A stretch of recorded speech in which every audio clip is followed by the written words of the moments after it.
Para que no se hunda y un boli, and that's enough. Aquí un boli. Mira, voy a traer una libreta. No, pues, Tengo una libreta entera. Sí. Okay, that's it. All right.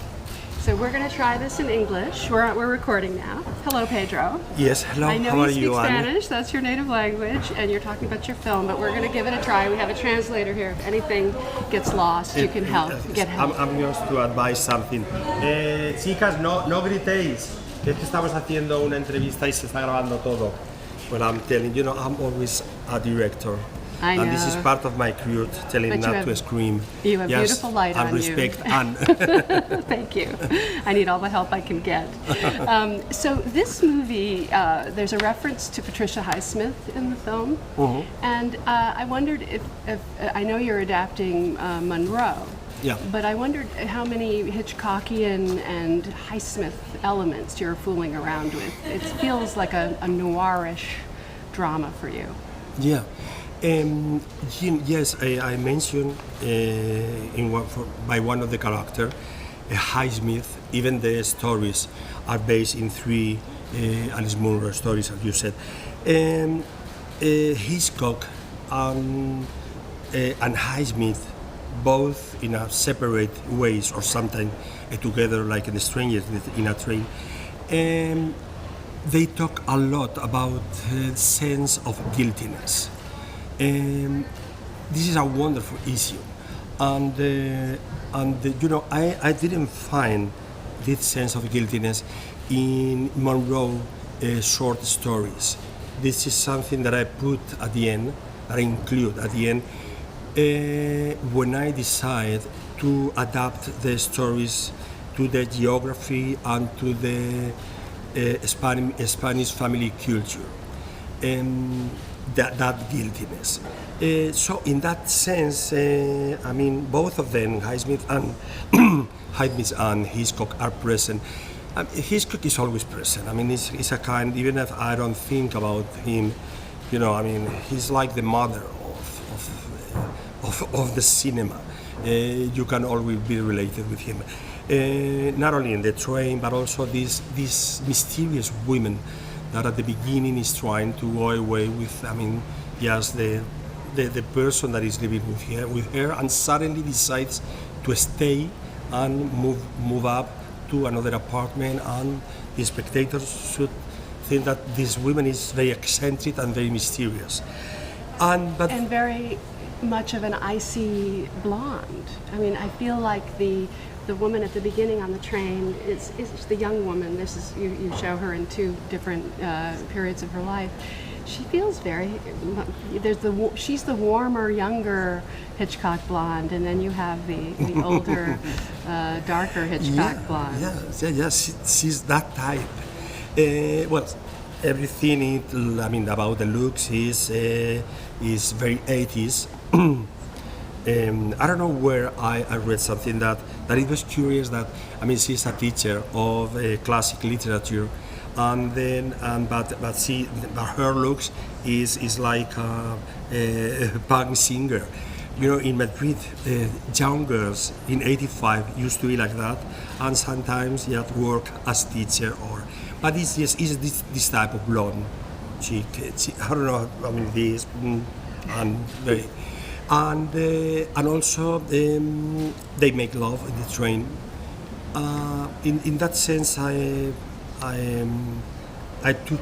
decided by myself. Monroe, which is the author, are very feminine. I don't know if you read that story. They didn't make love in the train because the girl is with her period. So I think only a woman can can mention that. But I decided for this girl in this really mystery train to be connected with the two streams of every existence, which is just death. I mean, she lives it very closely. And also love, sexual pleasure, and also she conceives a new life. in the same block of sequence and in the same train. And there is even something else that perhaps is not completely obvious in the first view of the movie, that that the man that she's going to live with, she will be her husband and the love of her life, will sit in the same place that someone that suicides himself. It's like a kind of curse since the beginning. So the movie is not, the narration is not in the way of Hitchcock. I did it much in the direction of a tough drama, talking about the different loss of this happy character at the beginning. I mean, a very 80s female character in Spain. The different loss that she's suffering, and also, this kind of sense of guiltiness that is like a awful sickness, a moral sickness that can be also transmitted, to her child. That was what, and that belongs to me. That it was not in Monroe tales, but I think Alice Monroe was very important, not only because she inspired me the story, she impulsed me just to write, but also I think it's more somber. This kind of fatality, even that fatality is not in the original tales, but I think is the result of trying to adapt a material of someone else. I found it, we've talked about this for many years now at Cannes, the idea that you would want to make a film in the English language. And we can see here you're very good. You're very good at English. No, I don't think. I don't know. You flatter I me. want you to explain your fear. Yeah, and because this it was supposed to be pressure you. It's supposed to be my first English movie, and I was in New York after releasing of the Skin I Live In, and I have already the first draft of the story. I even went to Canada, but it looked so sad for me. The light that I thought that I couldn't live in a place like that. 5 months preparing and shooting. So I decided to make it in the state in New York. I feel much more familiar with New York, and also in New York State you can find the beach. A fisherman. You can find the characters that I needed, and even I talked to one of the lead actress, and she was very enthusiastic. And what I can tell you, because I already said to one person, so I can tell you, I talked to Meryl Streep to make Julieta. Wow. Juliet in her 3 age, but being always Meryl Streep, with the same face. And now, I think I should do it in English, because I will do a complete different movie if it will be with Meryl in every ages and also in English. Because also it seems to me that sense of guiltiness wouldn't appear for Anglo characters, that it fit much better in Spain, in the country that In a Catholic country. in a Catholic country, of course.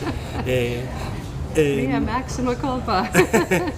We were educated under that, Right. The two base elements were punishment because you are guilty. Original The nuns original sin. wrapped it into you. Yeah. So by the way, I apologize to Meryl, because I dream with her. Now, some of the reason that if I made one day a movie in English is just the possibility of working with many actors and actresses that I love,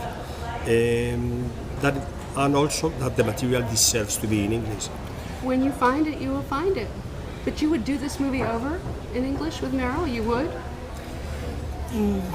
I don't, at the end of the day, I felt very insecure. And it's not only because of my English, because I mean, when you have good actresses, and there is a way always for one director to be understood.